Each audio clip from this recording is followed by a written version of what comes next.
Looks like new cards are finally rolling out over here as we had the OCG ban list yesterday, along with quite a new chunk of information. So, these are finally new structure deck cards, and I will say, about time. So, we got the Flame Noble Knight Roland. It's actually kind of interesting because this is level 1 and has Noble Knight in the name. So, between this and, Joan d'Arc being the only other two out-of-class Noble Knights now, we finally get the chance to see more of these. So it's kind of cool. So it's 500, level 1 fire. You can only use this card's first and second effects once per turn each. A quick effect, trigger one face-up monster your opponent controls. Equip this card from your hand to that target as an equipped spell card with this effect. That monster will gain 500 attack while it is equipped with this. So, getting the ability to just beam this down as an equip is pretty cool, alright? Also, it's Noble Knight in the name, okay? During the end phase, if this card was sent to the graveyard during this turn, you can add one Fire Warrior monster or equip spell from your deck to your hand. Now, here's my problem with this. This is kind of slow, and because if you haven't realized, end phase-esque search effects become an issue. They're really too slow in the current speed of the game, but I digress once again, though.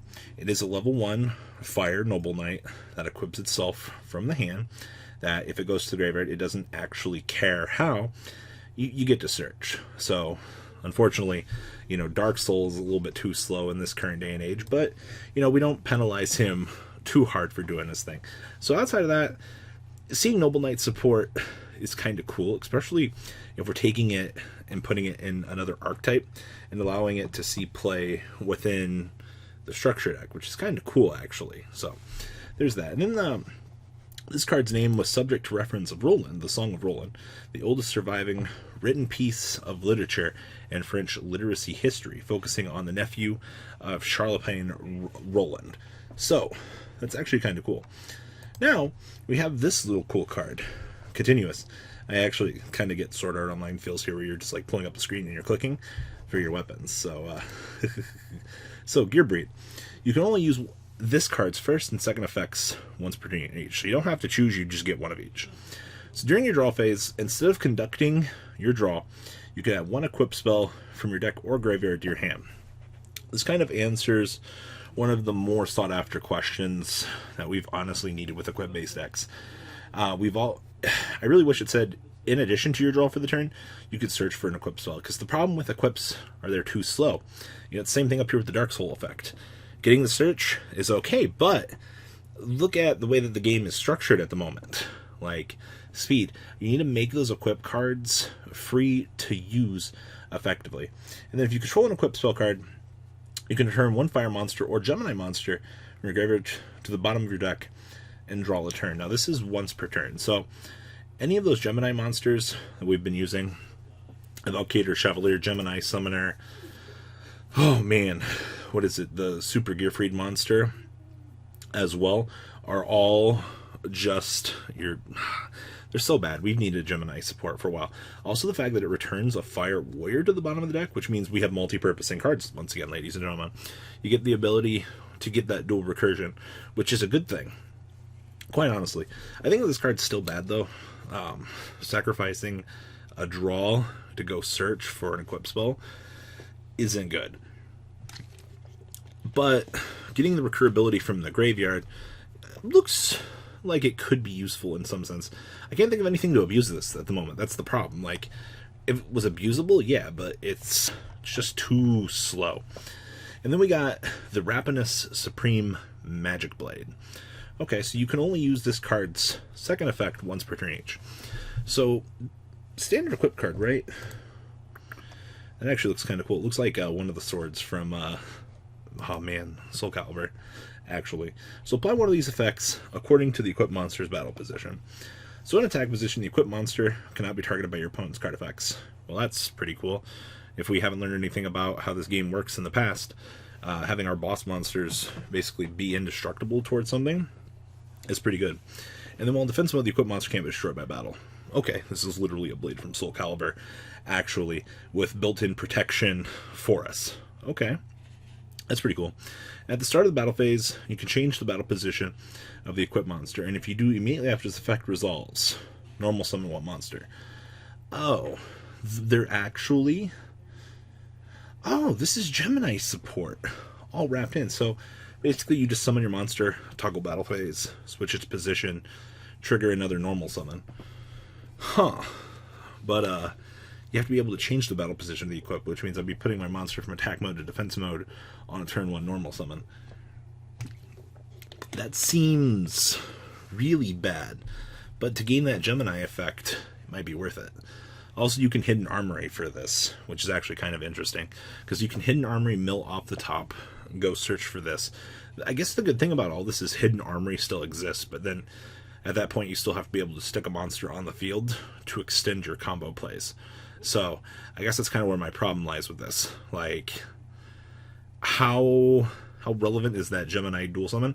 I mean, yeah, you get an additional normal summon, so you can work on another monster as well, but I don't know. It's interesting. And we've talked about this card. This card's actually nuts. So, normal spell card called Crossover.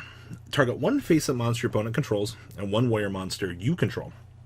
Treat the first target as an equip card, and if you do, equip that monster to the monster that you control. And if you do, it inflicts no battle damage to your opponent for the rest of this turn. Also, if it will be destroyed by Valor card effect, you get to destroy the equip instead. So, here's the silver lining with this card. Alright, you get to immediately answer anything that the opponent has. Downside, it's not a quick play.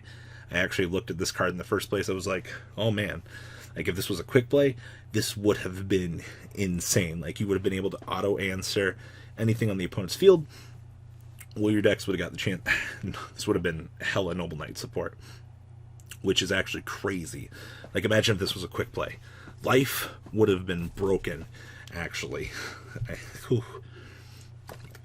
would have been amazing.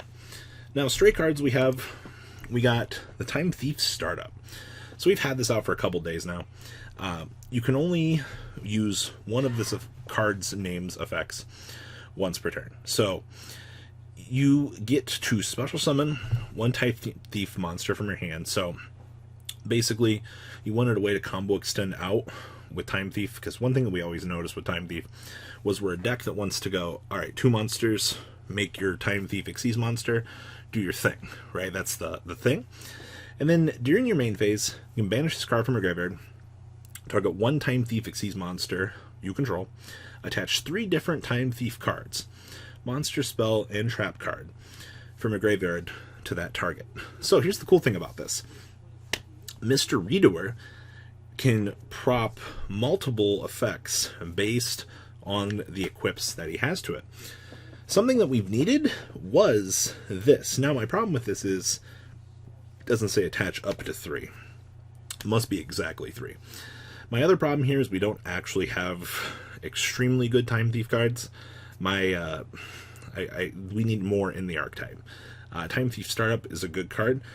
We've also got a counter trap card that we actually just got for them too, which is actually really cool, which is Time Thief Retrograde. So, Time Thief Retrograde, counter trap card, you can only activate a card with this card's name once per turn each. Alright? So when a spell or trap card is activated, while you control a Time Thief Xyz monster, negate that activation, and if you do, attach that card as Xyz material to a Time Thief Xyz monster that you control. So here's my thing about this. It is literally last stand, because it doesn't say monster effect. It is just strictly spells and traps with this. So on the downside, we're seeing that they're going more towards away from negating those key monster effects to more, I'm not going to say like downgraded-esque protection, but had this had the ability to protect, it would have been like make the most generic, Xyz monster in the game. Sit on it, and your opponent's not going to be able to, answer through it because you have the counter trap card. Like, it's also got Time Thief in its name. Like, being able to resolve this with in-house archetype support is kind of crazy in its own right. So, out of all the new stuff today, what do you guys think about the new Warrior support? I'm very happy to see the Gemini supports being linked in with Noble Knight support. It's really nice to see that they're bringing multiple archetypes together for just kind of cool, crazy things. Also, Time Thief support, ladies and gentlemen.